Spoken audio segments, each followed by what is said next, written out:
Welcome to the Sculptsters, the podcast about digital minis, design, and the artists behind them. I'm Tom Mason. I'm Bill Thornhill. And I'm Patrick Keith. Together, we've sculpted thousands of miniatures and worked with the leading brands in tabletop gaming. Join us as we explore the world of miniature design, inspiration, and the hobby of tabletop gaming. Hey, we're back. There's literally no at all. I'm very impressed. We've overcome. Survived the holidays.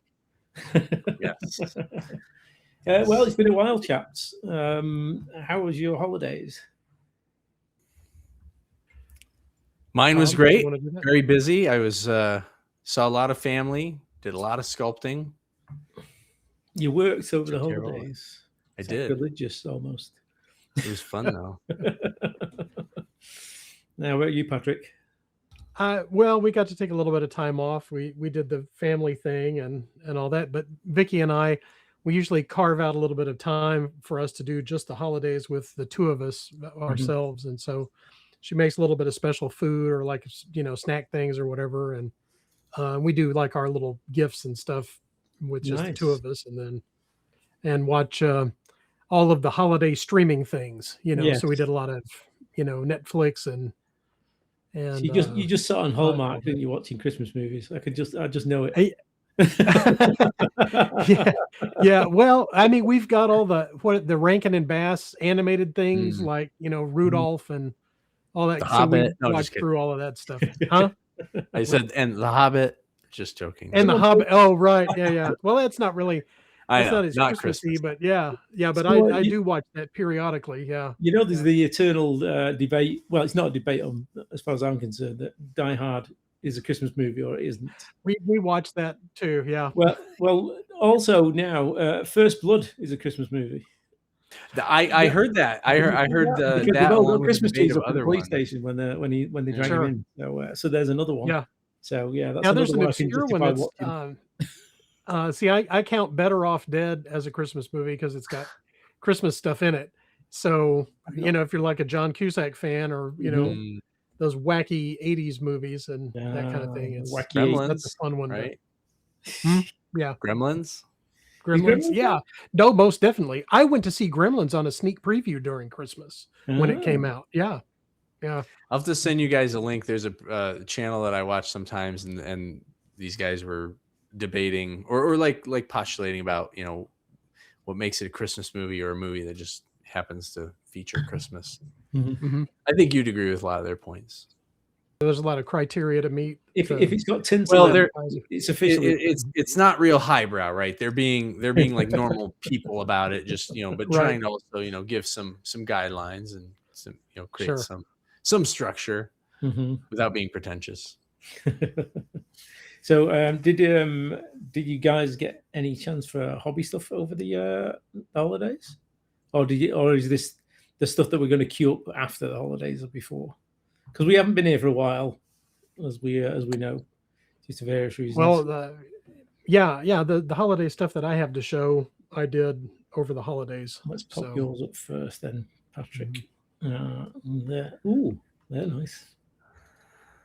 So, that must be the Raveners. Yeah. Yes.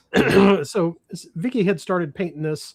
It's the Kill Team squad or group for the Tyranids. So she wasn't really happy with how the painting came out. She didn't have a clear idea. So she was like, well, here, if you want to repaint those, you can paint them for me. And I was like, oh, great. Oh, thank you. Yeah. So I reprimered them and put them in the queue. And then I shot some video of that. So it was an opportunity to create a little bit of content as I was working on them. But she wanted this kind of high fleet Kraken sort of colors with the red and white. And she was very specific about like, okay, well, I want the red stuff to have black tips on them and, all these things. Yeah, that looks awesome. Okay, so thanks. So it was a lot of fun to paint it up. And I got to use a lot of those grim dark techniques, like splattering the spots. So there's like a model kind of a look to the whites of the skin and so forth. So I got to do a lot of cool different things on it. But that video is actually out on YouTube over on our Table Ready or Not YouTube channel. So you can Oh, wait. It should be by the time that this goes out, I think, because I forgot I've still got to do the talking head bit at the beginning of it and then post it. So yeah, that's still in progress. Well, you're happy But with it? anyway, I'm sure. so so the next batch of stuff is stuff that it's like I didn't get to over the holidays, and it's like this is my backlog of some things that are like in progress. So I've got some Conflict 47 stuff, and this little group of it looks like the Inquisitorial agents. So I've got those Nice partially box, yeah. done. Yeah, and I want to get those wrapped up. I'm also trying to get those as January. No, this February now. So the Independent Characters podcast does their little monthly hobby challenge thing. So I've queued those up so that I can finish those this month and count it as February Looking accomplishment. like a bit of pressure. Yeah, no pressure. Yeah. And then last month in January, I did the Retributors, which is the little heavy weapon squad for the Sororitas. Really So, nice. thank you. Thanks. And I even included the little cherub guys in it with the wings and stuff. So those were a lot of fun to do. And Yeah. this is all just zippy quick tabletop kind of thing. So Oh, bugger off. Yeah. They're really, really nice. Yeah. Thanks. I appreciate that. Yeah, they were a lot of fun to do. And so I picked those because there was only 5 members in that unit, so I didn't have like as big of a squad to do over that time.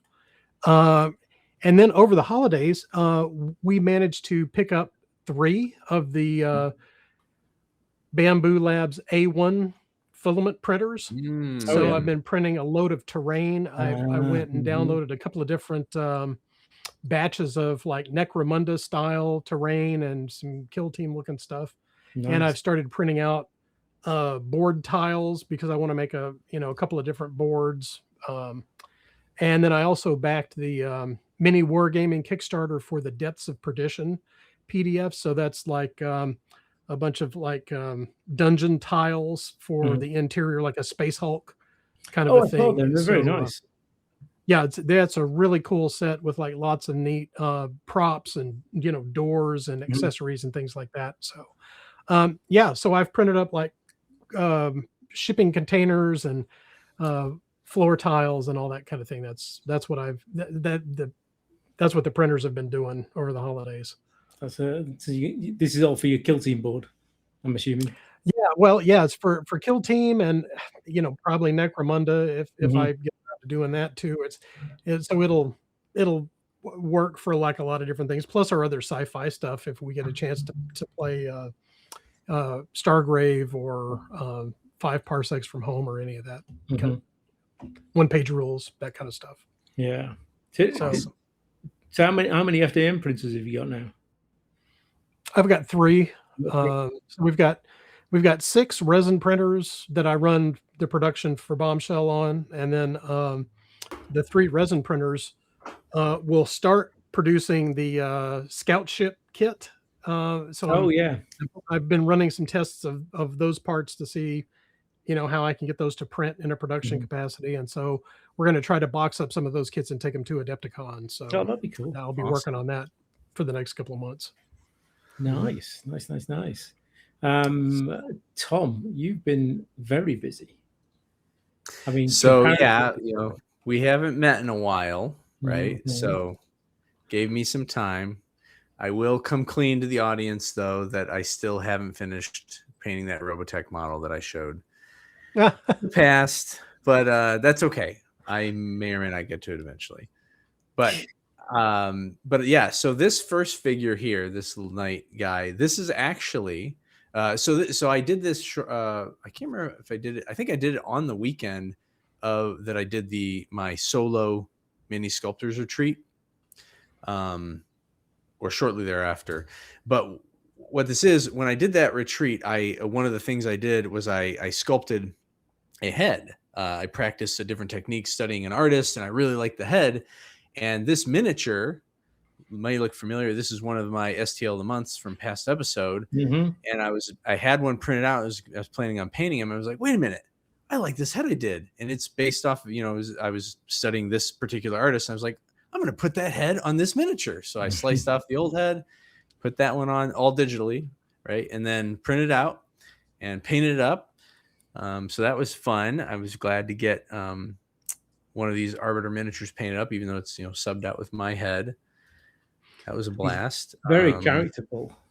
Yeah, thank you. It's cool. I mean, I was very impressed with myself of being able to match it up with Arbiter's style, because I'm just like super into. It's his very work. kind of Disney-like now with that head. Yeah, and I mean yes. that in all the best ways. Like yes, right, kind of 80s. Yeah, you really see it. Design. You really see it in this next one. If you jump ahead to the cultist figure, I think this one really reminds me of like maybe the female characters from Hercules and some of those other ones. But so this one is unedited.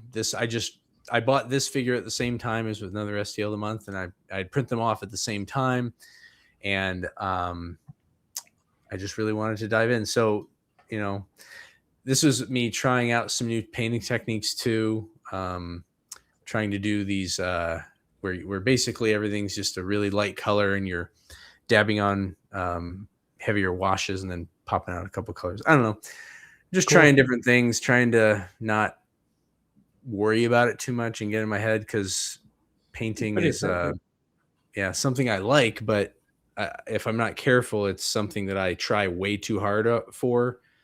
Beyond what maybe my ability is or what I really even need it to be, because I am super enamored by all these amazing painters and whatnot, but I need to be putting that energy into sculpting. For me, I want to paint good looking stuff, but I want it on the tabletop. And so, but if I'm not careful, there's nothing wrong with kind of, if it's a sculpt you really like, in taking that time to mess around and get it exactly how you want. Look, she looks great. No, she looks really cool. Yeah, I like the way the highlighting and the shading on the wrappings on her legs and stuff came out. That's really cool. Yeah, very, very nice. Yeah, I gotta pick up the other because I think there's this part of a set, so he's got at least 2 others. I need to get the rest of those and print and paint those. I don't know what I'm going to use them for, but I just love them. So I got to find some game to use them with, because cool to have. Yeah. Well, I've got a scattering of figures everywhere, and nothing's really complete.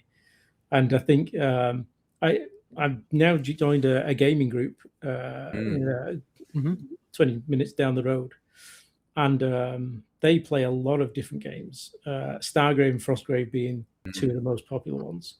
So. Cool.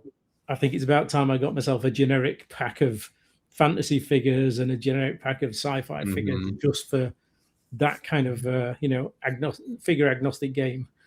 So I don't think there's anything wrong with just picking a figure up and painting it, because it'll fit in somewhere. One way or another it will anyway. I've not been as productive, sadly.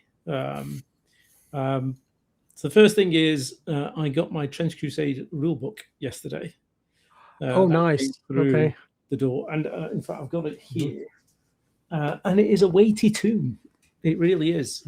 And for anyone that was considering getting it or waiting for it in the post, it's a really, really nice book. Really nice quality paper. Still smell the ink. It's lovely. Nice. But yeah, so I was eagerly waiting that. So I've not had a proper read through it yet. So cool. That will be for the weekend. Mine's supposed to be here on Monday. I got the shipping notification on it. So yeah, my buddy's the same. He's still waiting for his. I think he's coming in after the weekend sometime. So I don't know why I got mine, because he only lives down the road. But it must have been roughly about the time you ordered, I guess. The other thing I did was I purchased a Magic Kingdom. This is an early birthday present for myself, because I love all things Nurgle. I have a weakness for Nurgle, and so I'm going to indulge in expanding my spearhead that I painted into a full-blown army So Well, now, did you get the Dark Water game? I, Because it's got a lot of nurgly I stuff. would love to get it, but I just can't Mhm. justify dropping $250 for a board game. I just can't. That's a new arm request, right? I just Right, can't. yeah. I mean, that's the figures are lovely, but $250. Come on, guys. It's a board, Mhm. you know. Can you get it still? I mean, I feel like Yeah. those things run out real fast. So maybe It wouldn't surprise me if it does, but I mean, you'll probably still be able to get the single figures on there. yeah. on they'll eBay. do Well, that. I saw in the post that they had mentioned on the page Hmm. that it's going to be in perpetual production. So really? even if they did sell out of the first batch, like you can go on, I think it's on Amazon now, so you can No, get it. It's Well, yeah. if I mean, I got Ash Wastes for Necromunda off Amazon, Mhm. and it came out at $250 or something like that when it first came out, and I managed to pick it up for $165 off Amazon. Wow. So, which was Yeah. a steal. So when Darkwater drops to 165, I might be tempted to buy it, but not yet. Right. No, I'm Yeah. too rich for my blood. Mhm. One thing I did do was I foolishly, or maybe not, but probably foolishly, I signed up to play in the Age of Magic tournament at Adepticon. The Saga Ooh, okay. Saga tournament. Yeah. But I haven't got an army. I was going to ask, what are you going to play? So cue panic painting. Awesome. Awesome. So I went on a couple of different websites. I've gone for another world army, which is like a demonic army. So I had a lot of these, well, a few of these figures already. So all the demons here and here that you can see, they're all from Bestiarian Miniatures, who did a kind of Slanesh Demonite kind of set of figures. So that base was covered. I had a really nice general figure. Unfortunately, you can't see him really well, but he's a mounted figure. He's like a centaur, actually. But then I bought these winged beasties for my creatures. I think they were from Epic Miniatures. I want to say Epic Miniatures. They were really nice. I got this wonderful sorcerer who I printed out, and then I thought he's a bit big. And I went and looked at, the page that I got him off, and they're collectibles. So he's actually about, 55 mil, something like that. But he's a sorcerer, so he can be giant. And then for the two monsters, I got these really, really nice beasties from Crippled God. Is it Crippled God? I don't know. We'll find out later because one of them is my STL of the month. But one is an Eldritch Dragon, which is a kind of Lovecraftian six-winged dragon, which is an amazing figure. And I actually had to print it at 75% rather than 100% because it was just too damn big for the board.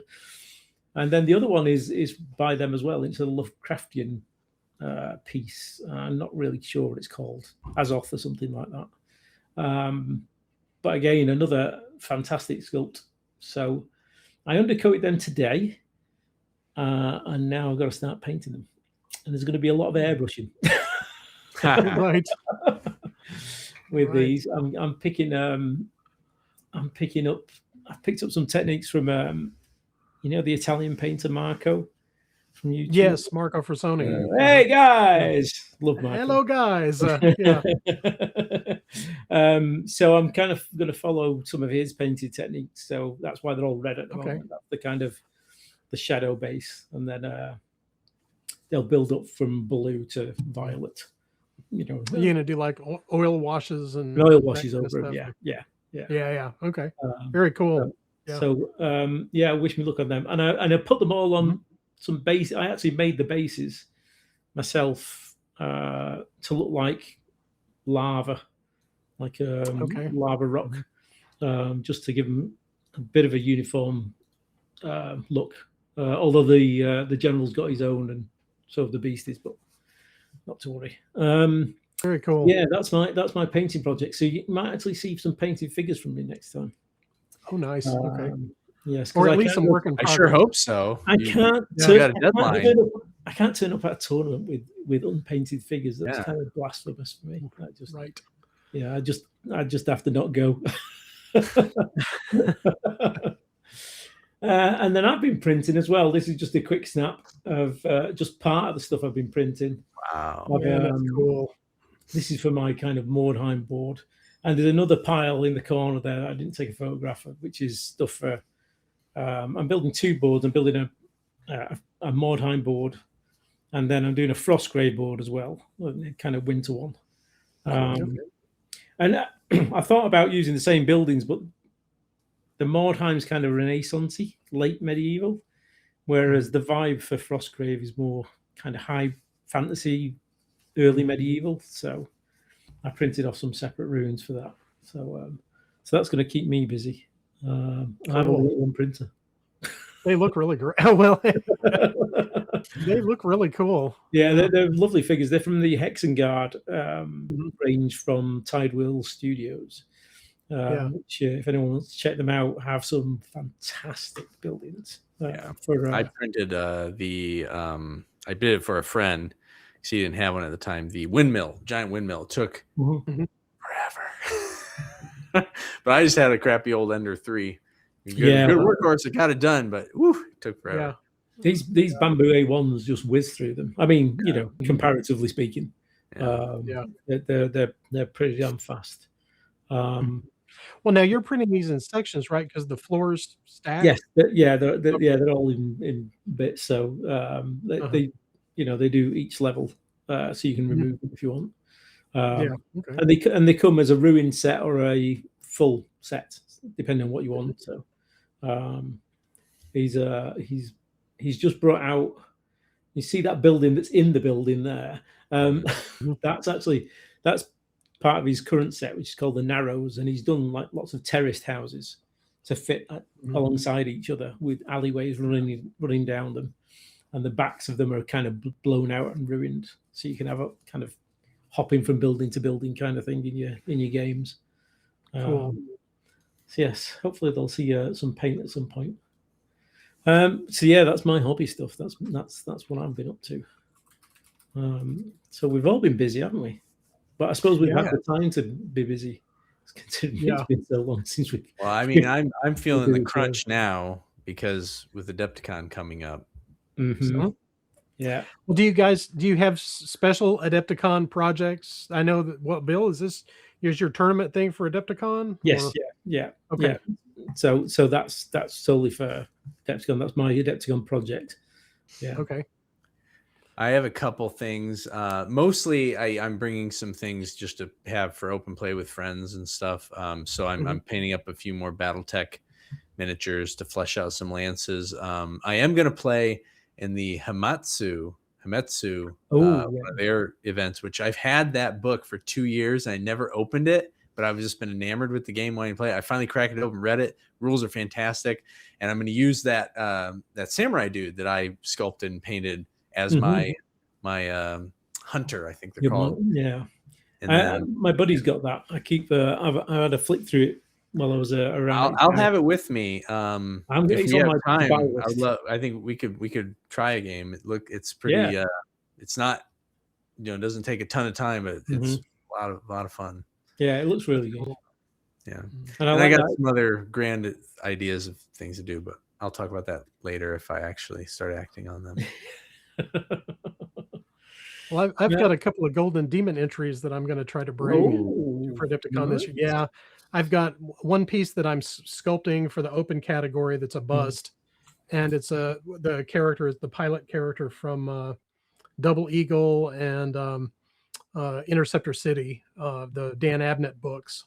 Oh, right. So, so I'm doing the little pilot character for that, and then I've got the duel category where it's like it's two characters facing off against each other, and I don't want to give that away, but I'll show you guys that when I get it done. So I look forward to that. It's a while since I've entered a painting competition, because it's a while since I had the patience to sit down and really spend some time on a figure. It's I'm not looking to bag a place or anything. I just fun want to to do. participate. I just want to take something and say, hey, I've entered Yeah. a thing. You know, Yeah, just- yeah, No, absolutely. it's fun to do that, right? Just to participate and Yeah. be a part of everything and see it in the case. Yeah. Mhm. I Sure. no one's going to know that, you know, when you're at parties and you say, "Hey, I'm a Golden Demon. I've been in the Golden Demon competition." They didn't Right. really know. You just Yeah. you just do it in there for street cred. Yeah.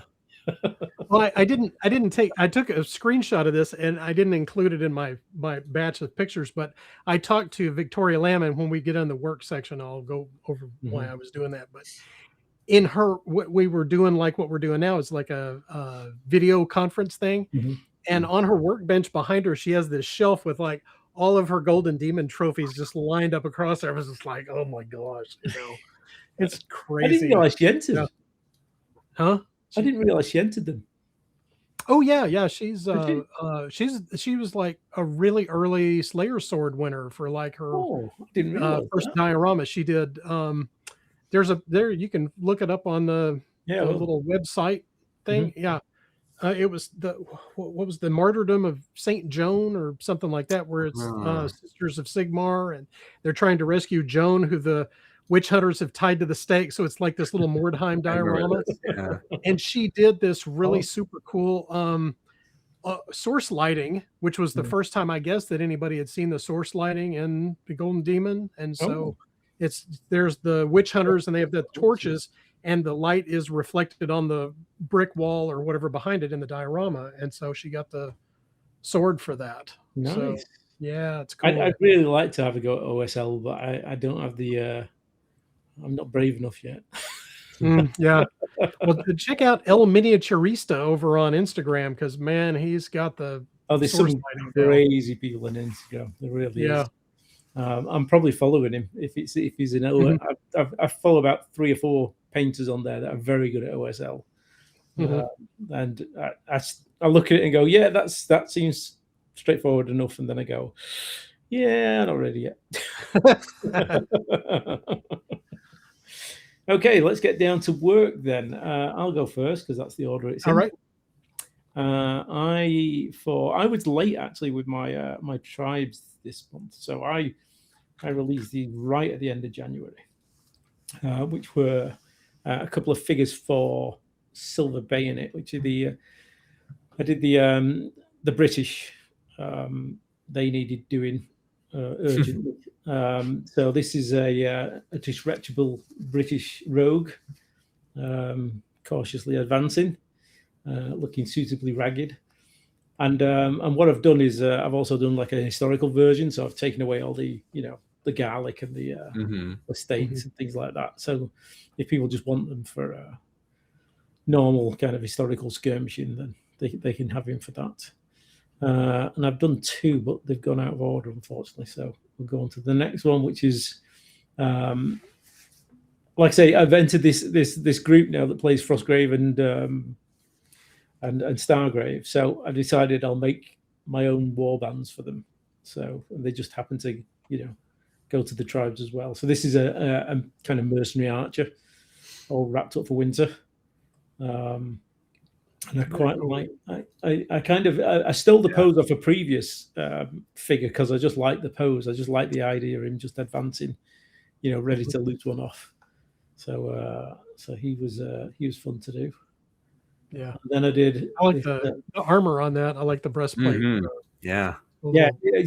I should paint up nicely. That he's on the table now, ready to get undercoated. So yeah, he should come up nice. And then I did this hacker for Stargrave. So he's someone said he looks like Norman Wisdom. He looks like what? Norman Wisdom, who is a British actor from the 40s and 50s. He's a comedic actor. There's another guy, Lee Evans. Have you ever heard that name? Sounds familiar. Have you seen The Fifth Element? Yes. The movie The Fifth Element. The kind of the sailor who's panicking all the time when that's him. Yeah, I was trying to place him. Well, he's very much like Norm Wisdom, and so he's kind of he probably double up as both actually. So you got very nervous hacker there anyway. So I'm sure. Does anybody else want to negotiate? No. Yeah, that's the Yeah. one. Yeah, Right. that's exactly the one. Yeah. So, Mhm. so yeah, he's a hacker for Stargrave, and then there's a second British infantryman. I like that guy. He's cool looking. Mhm. Yeah, that's cool. He's a musket, and I've got another 4 figures to do, and then that's the core of the British squad done for a silver bayonet. So that keeps people happy. So we've got Tom's up next, but hang on a minute because they're in the wrong order. Okay, bear with me. You just tell me what order you're. Okay, so number 1, Tom. All right. The one So with the big axe. yes, last time on the Sculptsters, I had shared, I think, 2 heroes that I did: the cleric and the thief, the rogue, little halfling rogue. So now we've got this is the 3rd hero. Yeah, like we said, I've been very busy. We'll show off these few that I've been doing, but I've done a lot more. Like just this past month, I sculpted 10 more miniatures, which is crazy. I can't believe I did it. But yeah, so this is one of the 3rd of the 4 base heroes. This is Dina. I can't remember if she has a title or something, but obviously like a dwarf fighter. Go to the next one. This is Mullane, half orc ranger. Yeah, man. Thank you. Yeah, this was this. So I've done a lot of miniatures in one go in the past, but never quite. When I've done this many before, it's been goblins, right? All in one sitting, so to speak. And so there's a lot of repetition, right? And you're trying to do different poses and interesting things. But all these characters, I did a human, then I did a halfling, and I'm doing a dwarf, and now there's this half orc, and they all have very different equipment, very different attitudes. So it was very fun to kind of really stretch myself like that, like I haven't before. I wish I could show some of the other ones because I have another archer that I'll probably be able to show hopefully late by March. But yeah, I really like his pose. Anyways, but back to this. So number 3 is the first main villain in the box set. There's actually 4 in here, but this is kind of the prime one that's been being shown off. This is Fendra. She's like, so in this world, I really like what Brady's done with the world. It's very traditional high fantasy, but there's little adjustments that kind of make it stand out. So she's basically a lich, undead queen, lich queen. But in this world, the undead aren't just undead. They're kind of powered or controlled by like evil plants and stuff. So like there's these vines and things that are, she gets carried on and moves around and can control. And the zombies, there's life, but what really helps them move around is like all these plant things that are kind of like growing in them and pushing them around. That's cool. I can't show that off yet either. But anyways, and then next we have Ithakin. It's a brute. So this is a Shadow Lord or Demon Lord guy. He was really fun. I haven't got to do a big muscly thing in a long time, so he kind of ended up presenting him like a genie, sort of. And then our figure number 5 is the vessel for Ithakin. So it's this little kid. Okay. I don't know the entire story, but basically he lost the hand. We've got a mismatch here because I've got this like just tell me what you're on. I've got the big genie. Oh yeah, that's when we're on. So that's the big genie is the Shadow Lord. Okay, gotcha. And then the little lad. Okay, yeah. Okay. The next one is a kid. So he's kind of like the vessel for this Shadow Lord. It's getting tormented, but he'll be walking around, and then the demon comes out, attacks the heroes. Again, I've got like this lich, and then this big buff genie, and now this kid.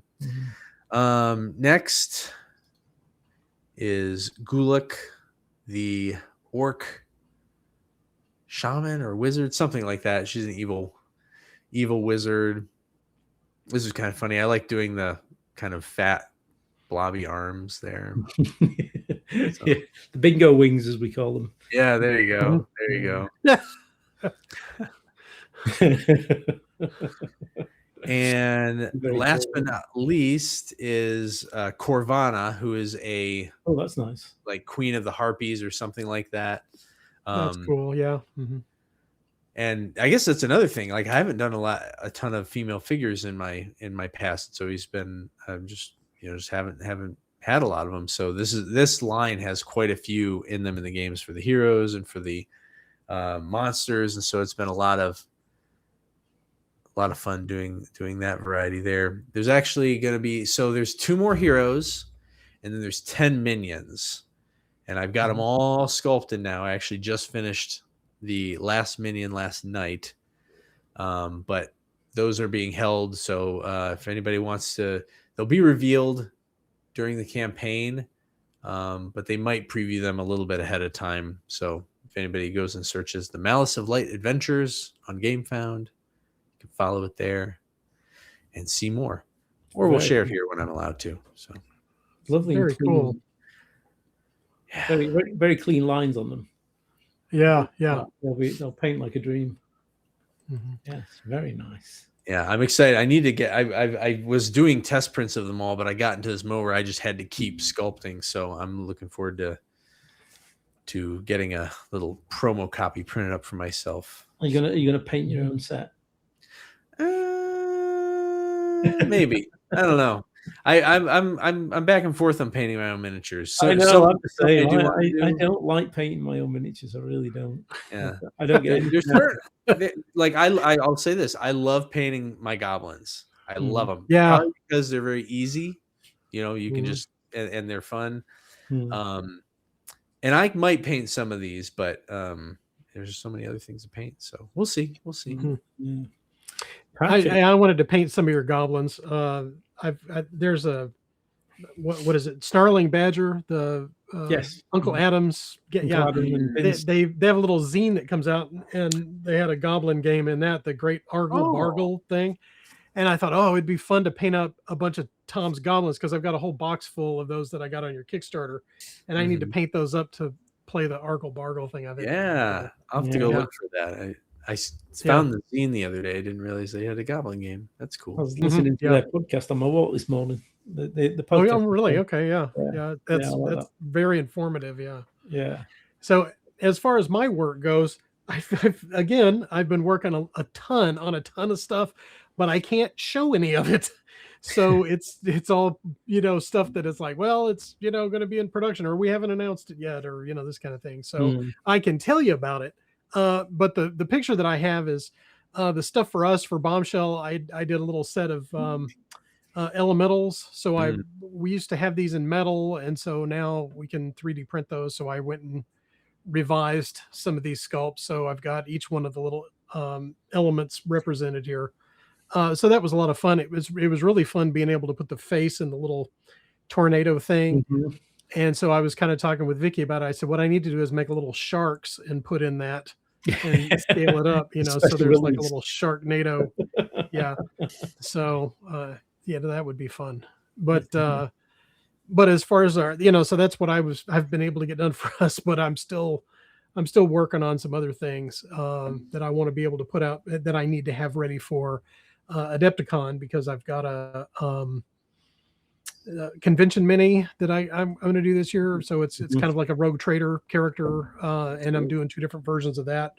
So we'll have one for sale at the booth. That'll be a particular pose, and then I'm going to print a exclusive convention mini pose for Adepticon for them to put in their.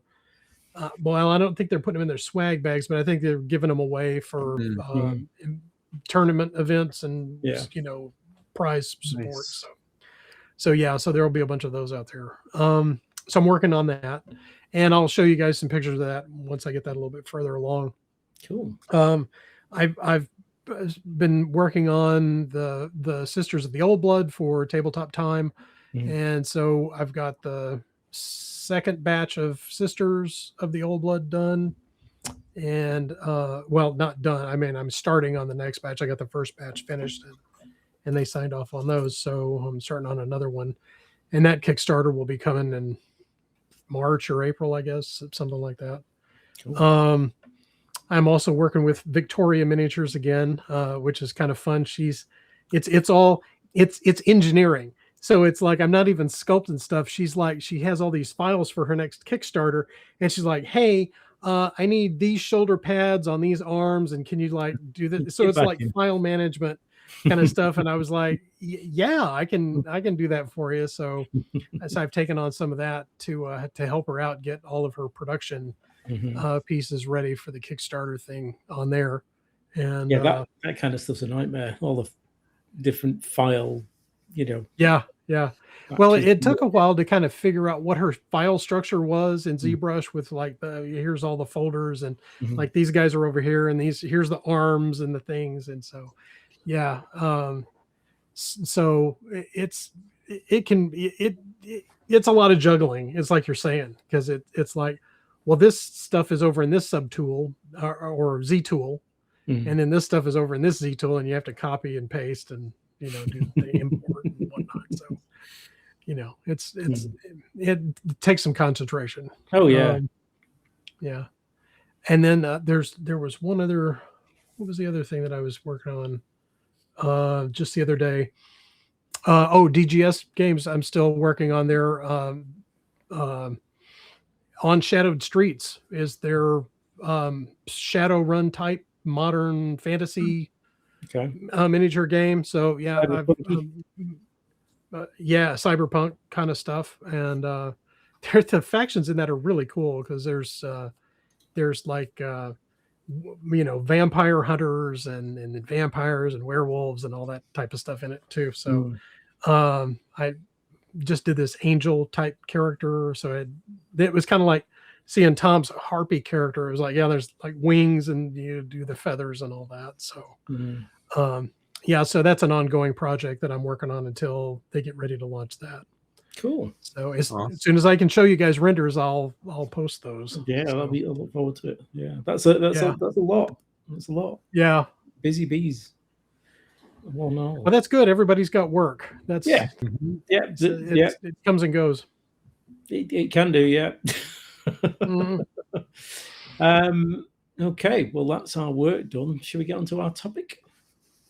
Let's do it. Yes. The topic this month is.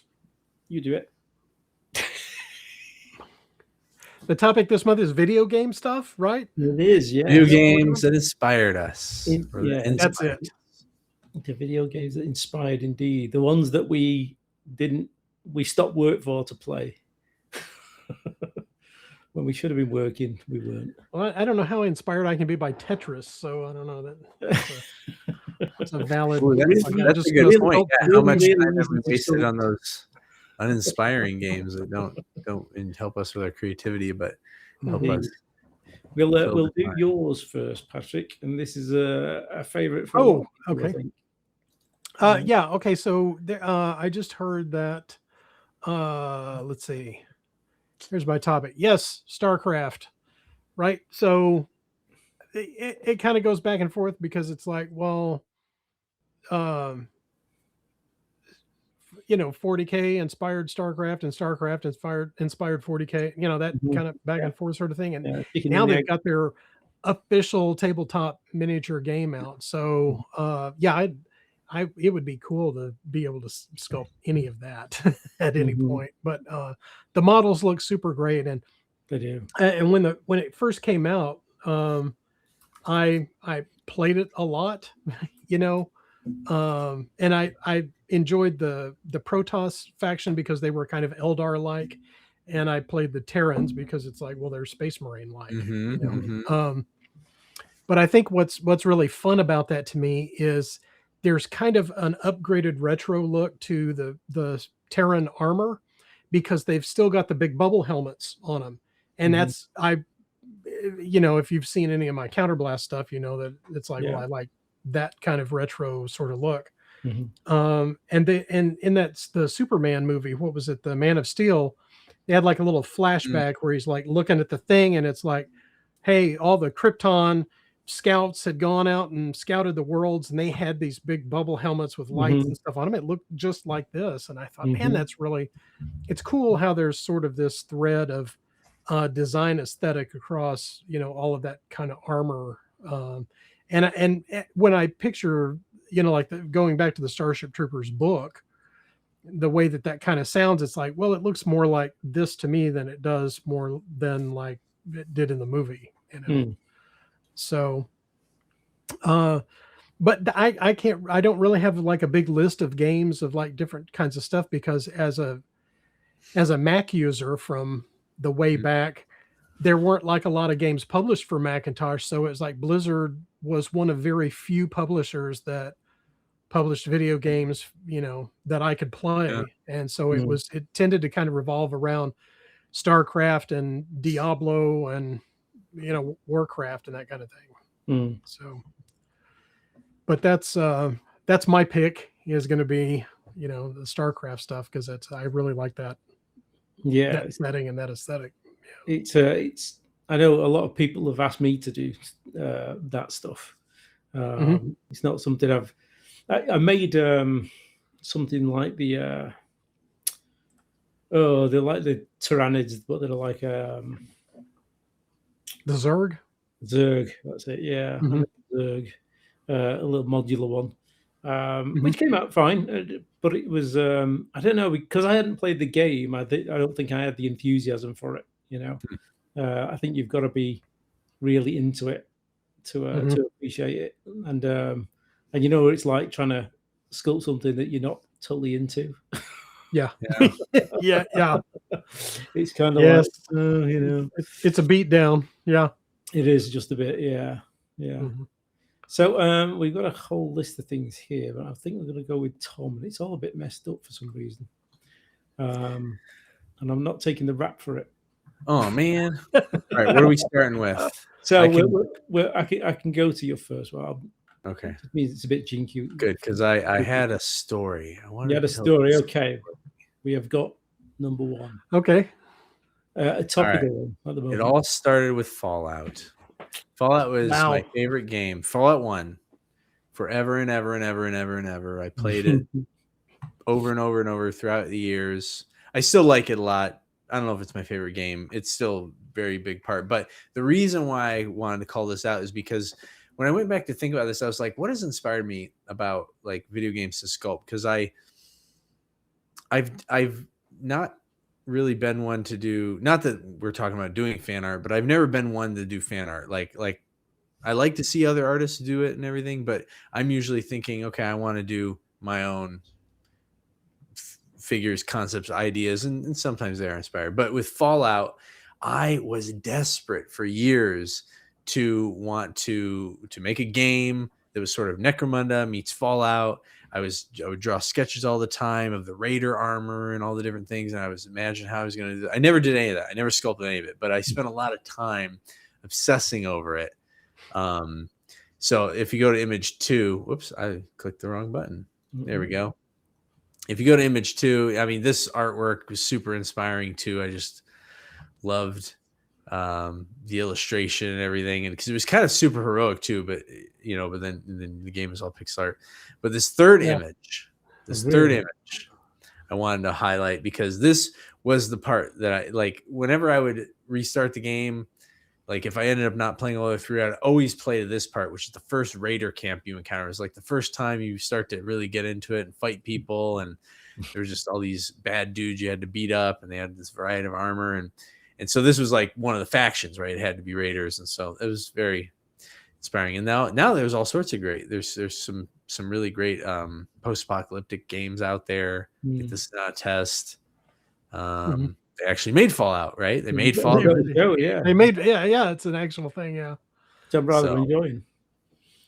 So that was a big inspiration. But I don't know that I've ever worked it into my work. It was just something that I really thought that I was going to do or wanted to do. But if we go to image 4, this is something that, like, this is kind of a dream of mine, would be to sculpt Samus from Metroid or something like this. Because again, I'm still like, do I want to actually do this, or do I want to do something inspired by this? But I just love this concept. Going back to what Patrick said, it kind of elicits the Space Marine vibe, but it's more of a feminine form. There's some really great big shapes and things like that as well. So, and I added a few other fun images here by one of my favorite artists, Jake Parker, and I just love the dynamics. So that's what these are. Again, more inspiration and very nice. Different ways. And then, yeah, go ahead. I was going to say, you realize you could just sculpt it for yourself, don't you? I know, and I think I'm going to. Like, when I was pulling these together, I'm like, why haven't I done this? You could just do it for the pure joy of doing it. I don't know. I always feel like I've got to do it for others and to share it out. But yeah, you're right. I can and I should.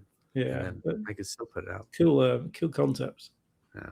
And then, of course, last for me as well is StarCraft. Like, the StarCraft Marines specifically, I just love their concept, their take on the Space Marine. Super exciting. Like if Space Marines are put on a few pounds. Yes. Yeah. As if they need it. Like, had a bit too much cake at Christmas.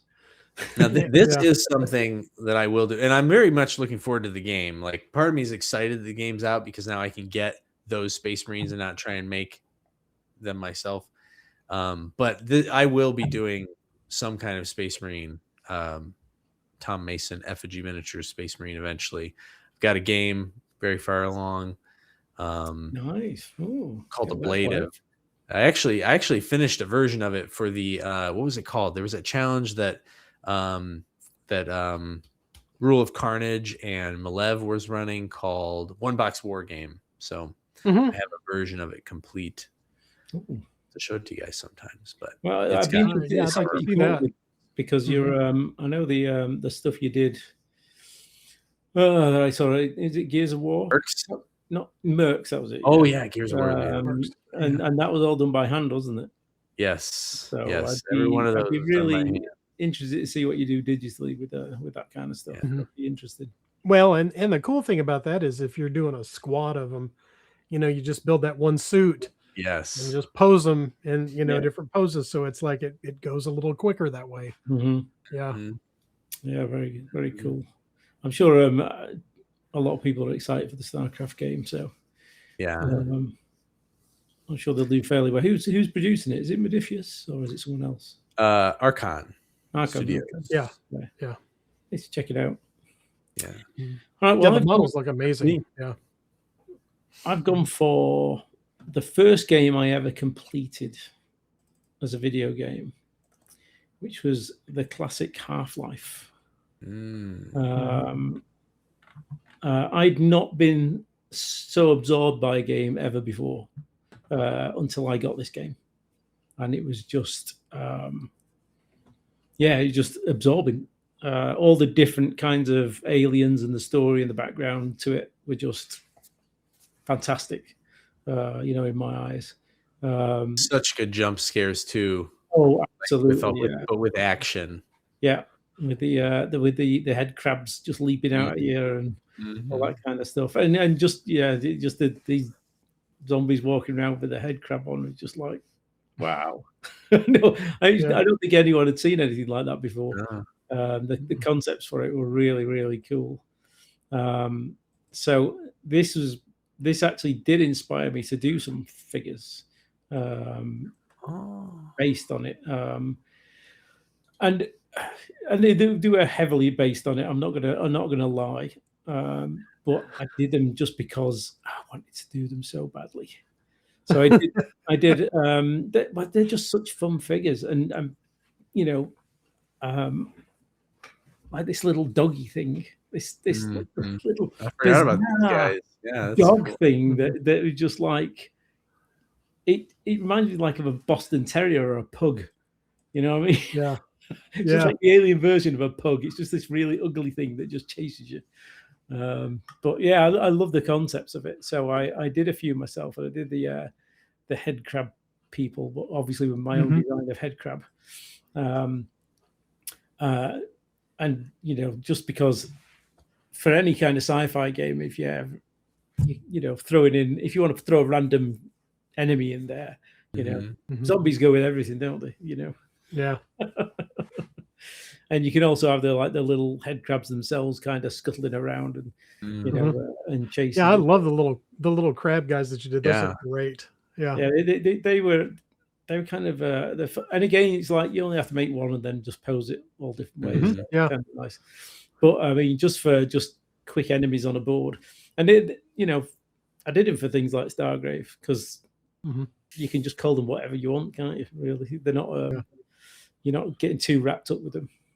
But I like the Combine Troopers as well. They were really cool. I did that whole gas mask thing going on. It's just very very nice.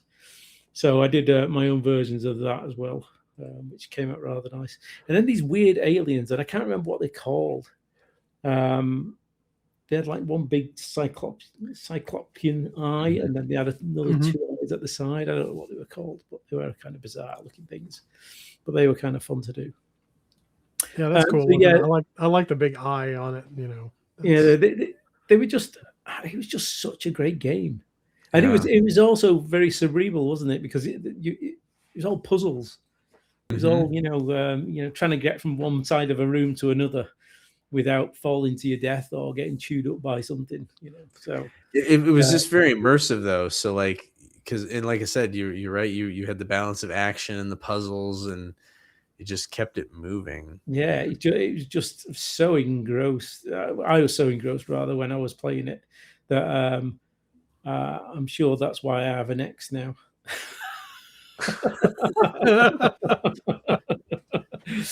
Well, there you go. That's another story.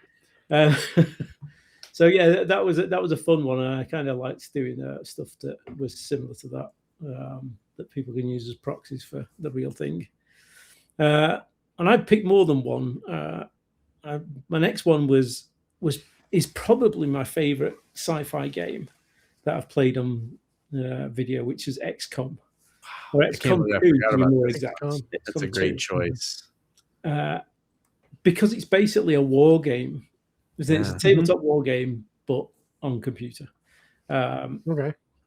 And if you've ever played it against someone, that's a real buzz. It's a really good game because obviously you've got that you got all that dead space that you can't see until you get within range, kind of thing. So you have no idea where they are until you actually make contact, which is that's what that's what it's like. So, but also the design for this was great as well. The concept wasn't exactly groundbreaking. It's alien invasion of Earth, but the way it was done was really good, and the fact that you could customize your people, your squad, so heavily with lots of different looks, just from a concept side of things. You could just sit in there and just design your own kind of figure and go, okay, I'll do something like that, and do your own version of it with that kind of similar look. So I kind of liked it for that. Not that I did anything. I didn't do any of the actual Defenders of Earth, but I did some of the aliens, which were kind of fun to do. Did you in the game? Did you ever name them after your friends and then? No. But that's it. We always did. We always named them after people we really know to make it. It hurt even more if you got them killed. Oh no, Mum died. Yeah, right. No, I never thought I'd do that, but now it's in my head. That's funny. Well, if XCOM 3 comes out, that's what I might end up doing. That. There you go. Make a Patrick and a Tom. I actually have this burning desire to go back and play XCOM again. But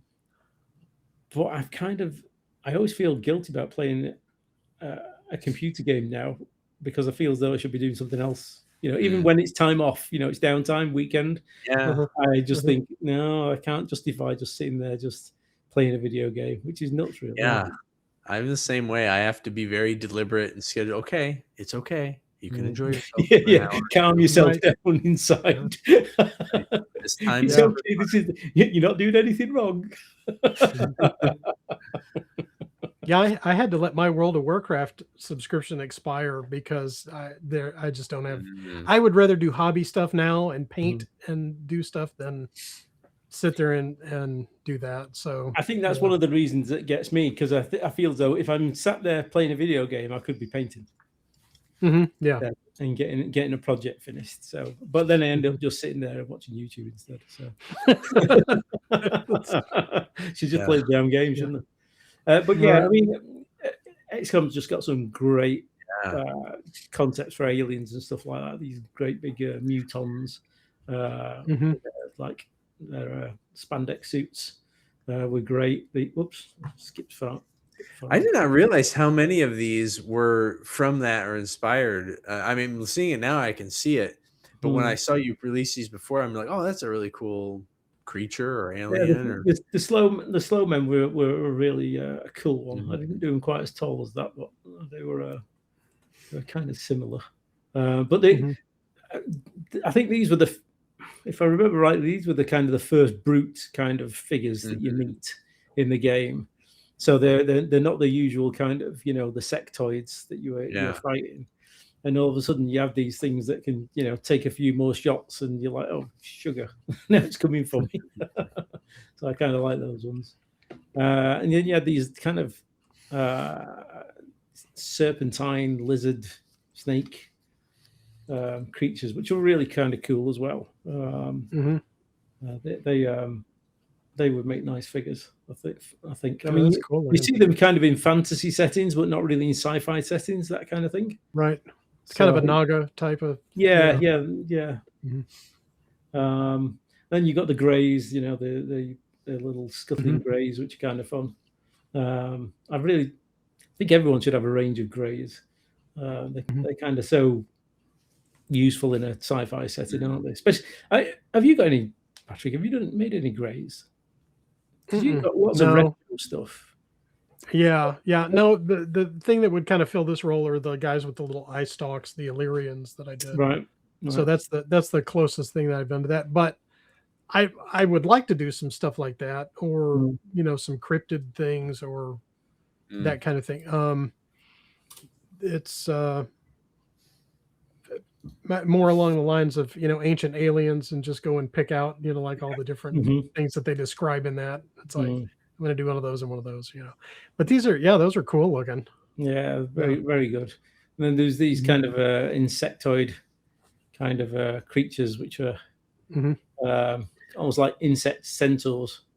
There's kind of like a big thing in like Men in Black at the end of that. That's they're very Men in Black, aren't they? That's true. Mm-hmm. Yeah, I never thought about it like that. But yeah, they are very kind of Men in Black style of alien creature. But they were. I seem to remember they were really vicious and hard to kill. So I didn't like them. So I did a few the kind of slow men, but they were shorter. And I really like this one, which is the like berserker kind of alien, which is just monstrous and really, really hard to kill. I seem to remember, and I kind of like the Man in Black kind of, the skinny men, or what they were called. They were kind of cool. But I put mine in like a Chinese suit, like the so rather than the normal Men in Black suits. I just felt that they looked kind of, like Oriental assassins. Yeah, the face on him kind of reminds me of the character in Heavy Metal, where they go into the Pentagon and it's like the secretary gets sucked up into the spaceship. It's like the doctor that's the robot that malfunctions or whatever. That's what that kind of reminds me of. He looks like that because he has glasses on. So yeah. They're cool. Kind of really cool kind of design. I hated those things as well. They just flip all around. They just do these little acrobatics everywhere on the board when you couldn't hit the damn things. So the next game I picked was Doom. Because I think Doom has got some of the most horrendously interesting bad guys in it. Mhm. And there's so many to pick from, but I just picked the kind of a skim over of just what would make cool figures, and those big demons, the big brute ones, they're just I'm trying to ubiquitous. remember all the names. I used to have them I on can't my. remember the names. I can't. I'm not even going Yeah. to try. And I suppose I should have wrote them down beforehand, but I didn't. Pinky. That's a modern Pinky. Pinky. That's the. And then you got the Oh, big Hell demon Knight or guy with Yeah, the these are you know, cool.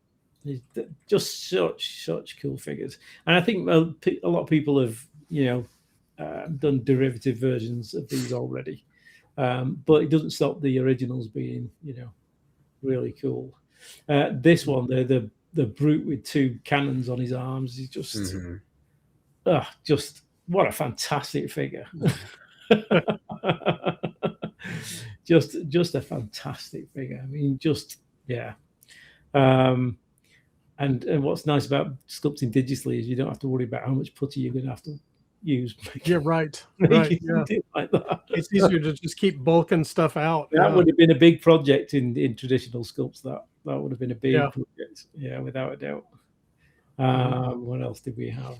Another big fatty is kind of similar one, but like a Mhm. different version of him. And then we had this. I kind of like this kind of brain on legs. Yeah. Is what it looks like. Mechanical legs. Yeah. But all the Doom stuff again. Another great game for jump scares, and Mhm. when the Doom music kicks in, that old meme. Yeah. I know one of the guys that animated, because in the first Doom, the graphics were stop motion animation and they pasted them in. Right. And so I know the guy that worked on the animation that did some of those Oh, really? models that they Huh. animate. Yeah, for that. Jeez. Yeah, because that was before they had 3D modeling to do that Mhm. stuff. So Yeah. they animated it and then put the little sprites, the clips and stuff in Huh. it. But it was totally engaging. It was totally Yeah. engaging. It's crazy to think that we could find those games more engaging than modern games in some ways. And maybe it was our age when we were first playing them, but those things used to keep me hooked, playing them for hours and hours and hours. Mainly because I was rubbish at playing them, so I had to play them for hours and hours and hours trying to finish them. Yeah.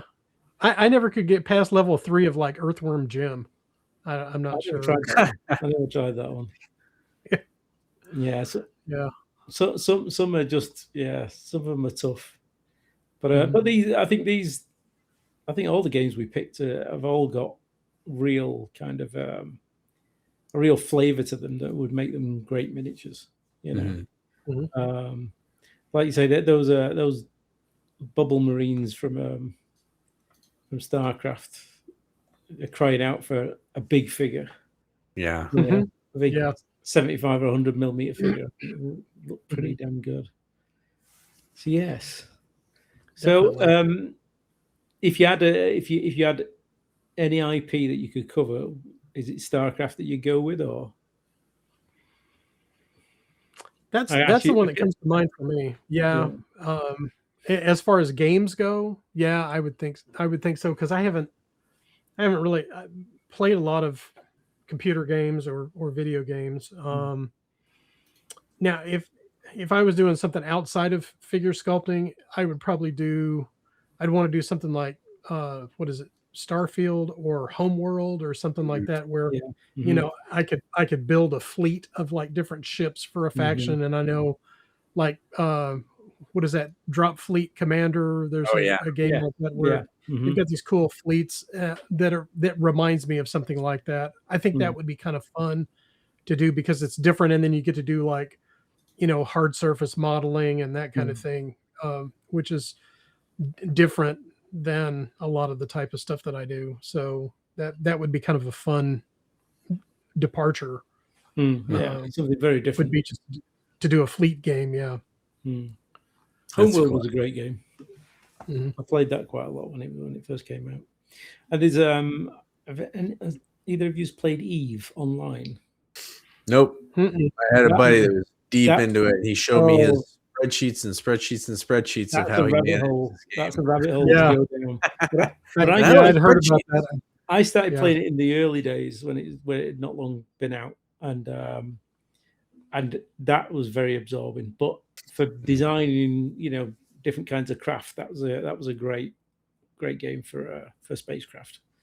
But yeah, that's a lifetime commitment. That thing. Yeah, yeah. I've still got like 1 billion credits sat in an account somewhere. Wow. Yeah. All right, well, that was fun. Enjoyed that. Yeah. It'd be interesting to see what people in the comments think about what would be a good game to inspire us to produce figures from. Yes. Right. Yeah. Drop some suggestions down in the comments, because I'd be interested to look up stuff that I hadn't seen before. Yeah. And check it out. Yeah. I'm sure there's quite a few things, because I know I've been out of touch with games for a long time now.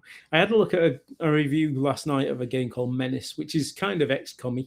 And it had some kind of in the trailer for it, had some cool kind of designs for it's like a stretched out killer robot, very kind of Terminator-esque, on tracks, which look quite cool.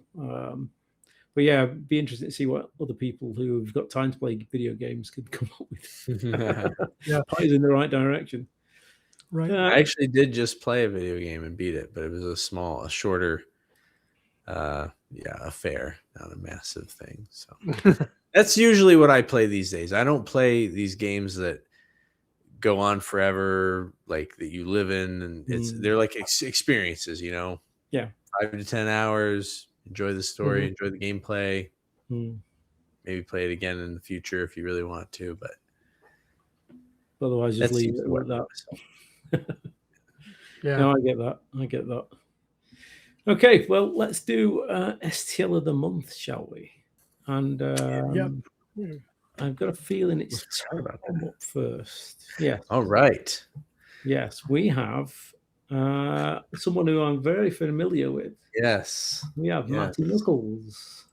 Yeah, I mean, I was familiar with Matt's work, Knucklebone Miniatures, as he was kind of getting started in doing 3D sculpting, but you kept bringing him up, and so I check out his page from time to time, and he just posted these. These are pretty new. I don't know, they've probably been out for a few weeks now because how long it's been since we recorded. But right, yeah. I was just so enamored. They're awesome, aren't they? These. Yeah, there's a couple things I like. One, they for me, they evoke like a great kind of maybe Easterling or just some sort of Lord of the Rings, very much so, Mordor, evil human faction. Right. But one of the things I love the most, I mean, it's a great design. Like it's different, but it's plausible. But I love how these kind of look like monopose figures, but they're not. Like there's a ton of different, like just slight variations, and then you put it all together, and it just looks like this great, unique crowd. But you still are just going to be able to paint them quick, paint them easy. So yeah, these are actually in my cart right now, and I just haven't bought them yet because I'm not ready to paint them. But I'll probably do that soon. And, well, have you seen the artist Ian Miller? From back in the day, do you know who I'm talking about? He does inspired me so much as a teenager. Yeah, it's all like line art and like checker, like cross hatching. Oh, that style reminds me of the way that these figures are designed. It looks like something that Ian Miller would have designed back in the day. Yeah. Speaking of inspiration, right? Because it's not. He didn't rip this from Ian's work, but it's like it could be Ian's work. But it's got that vibe to it, that feel. That very much so. Art and he 80s Warhammer. I love the way he presents his figures as well. He always presents them as, and it's something maybe we could take a leaf from his book, and do with some of our figures is rather than just put renders up all the time, it'd be nice to put actual figures up, even if they're not fully painted. Yeah. Like these, it gives people a better idea of what they actually look like physically. I think that does him a world of good for presenting his figures. I think it really comes across well, and they're so 1980s workshop, and in all the best ways. This is definitely, you could see these being in the Chaos line for 1980s Games Workshop without a doubt. I love Matty's stuff, and he does it all virtually. He does he uses the old Oculus thing to sculpt which is I'm kind of enamored with, but I just don't want to fork out and find out I don't like it.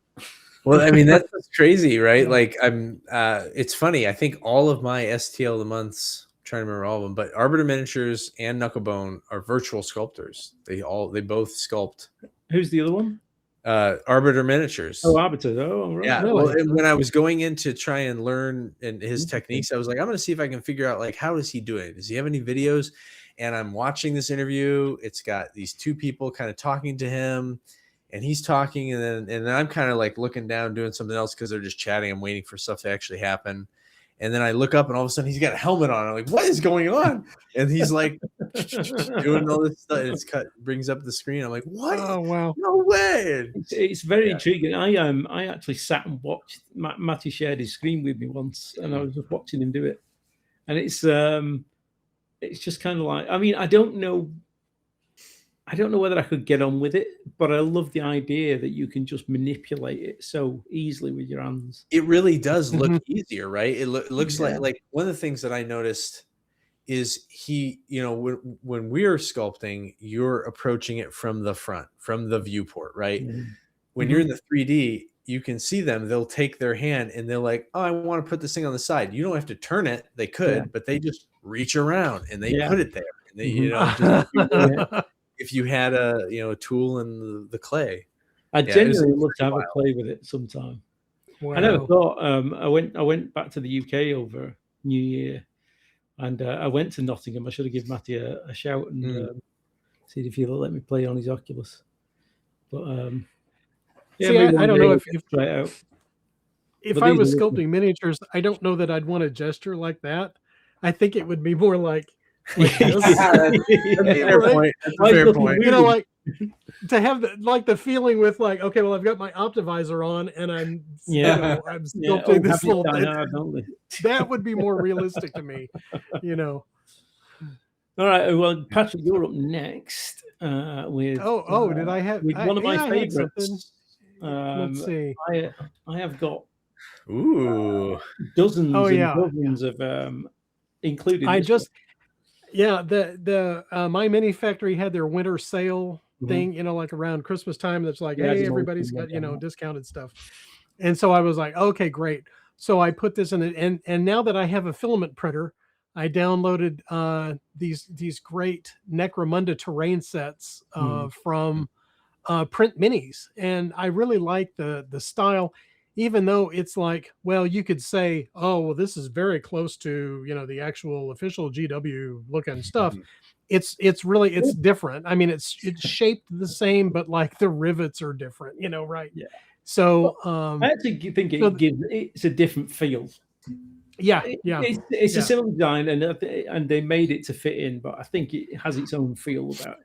Right. And the idea is that you can use this to sort of supplement that stuff. It's like, well, I want these to go with these other things. So they have to kind of fit together engineering wise. But just the modular layouts of everything for these sets, they're really cool to me. And like the grading, like the floor grading on the different levels kind of gives you this sort of alien vibe that's like whatever in the UK when they were making Star Wars and Aliens and stuff like that, they had those plastic shipping containers that they cut up to make the floor decking with the slats and stuff in it. And it looks kind of like that. So it reminded me of that. And I thought, well, you could use that for a whole bunch of different kinds of games. It's got some Gothic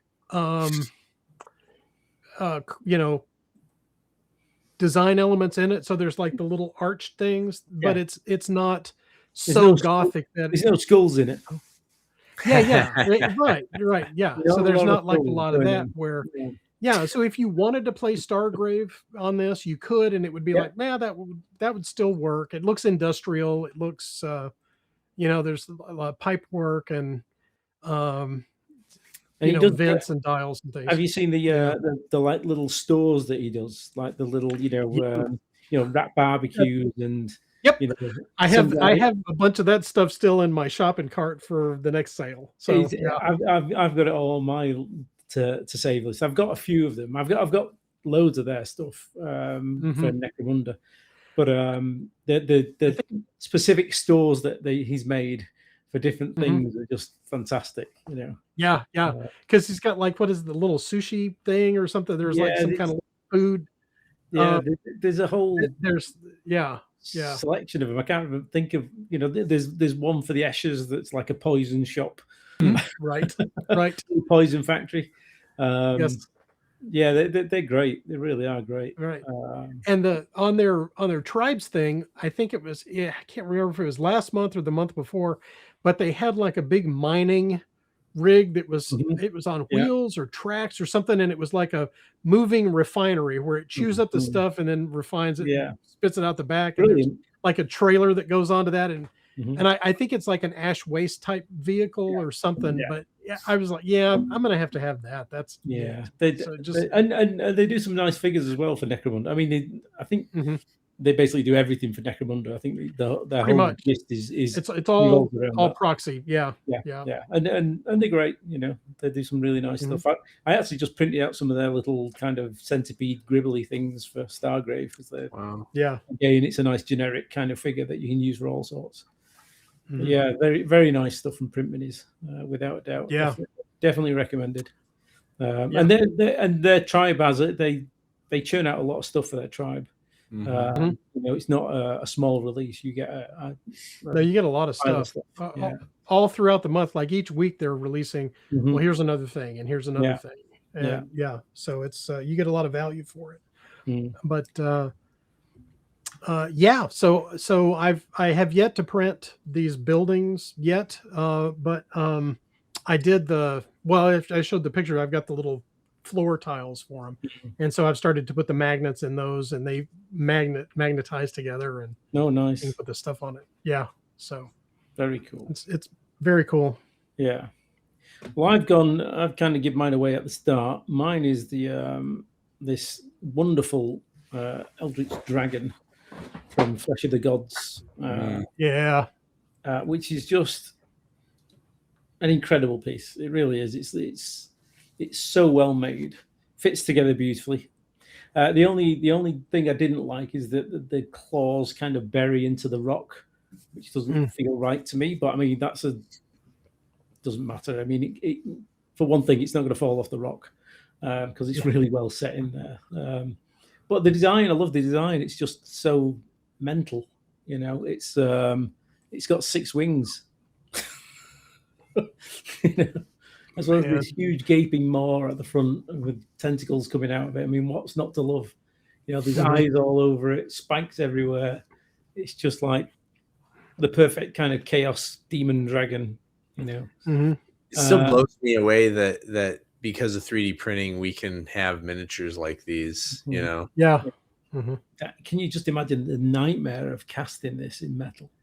Or what it would look like if we had to make it a castable figure, right? It would be like 400 parts. But you couldn't do it in metal. I don't think you could do it in metal. It'd have to be resin, and even in resin, I think it'd be a nightmare. A lot of parts, filling in things. It's pretty cool. It's an amazing piece, and like I say, I'm printed at 75%, so I'm sure 100% it's even more impressive. Looking. But well done to them for producing such a fantastic kit. And people should check out all their other stuff. They've got a whole trove of monsters. I actually signed up for their tribes today, and their welcome pack is huge. It's absolutely huge. So even if you just signed up for their welcome pack, it's well worth it. They've got some really, really nice figures in there. Yeah, Nice. very cool. They were all very good. It's a good pick. Yeah. Didn't we do well? Mhm. Yes.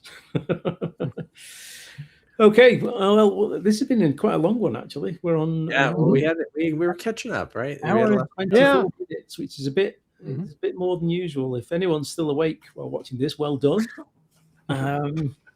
So let's round up very quickly with what we're working on next, Tom. What am I working on next? I have this written down. Okay. I am finishing up things for my Adepticon sculpting class I will be teaching this year. Very Can I Oh, say- really? Okay. Yeah. Cool. Yeah. Getting Can we get some together tips? my resources. I'm going to have a really cool handout for folks. It's called Sculpt Digital Minis Now. So, That's awesome. Did you come up with that by yourself? oh yeah, all by myself. No marketing. Yep. No. And then the next big thing, this is my long awaited, and I'm I'm trying not to beat myself up for being a little behind, but it's still happening. Goblin Menace, the miniatures game, is nearing completion. So it's in a really good place. I'm not quite gonna have. I was really trying to have like an ash can version or just some actual printed published version of the book by Adepticon. That's not going to happen, but it will be finalized and in layout by the show. So that's a dream come true. I can't believe it. So I'm very excited to share more about that with everybody. Did you say you demoing it? I will be bringing some things with me, yes, to demo. So if people are around and want to try it, so we're going to have a personal demo. Yep, personal demo. No official events this time, but definitely next year. So, are you going to come and join our Mordheim bash? Yeah, I'll come hang out for more time. Okay. I need to make a crew. Have you got a crew? I have miniatures to make a crew. I used to have a crew. There you go. Be there or be square, as they say.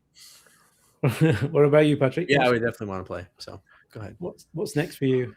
What I'm working on, well, Vicky's been developing a little, I want to say it's like a micro game type of thing. It's Sidekick Scuffle. And so it's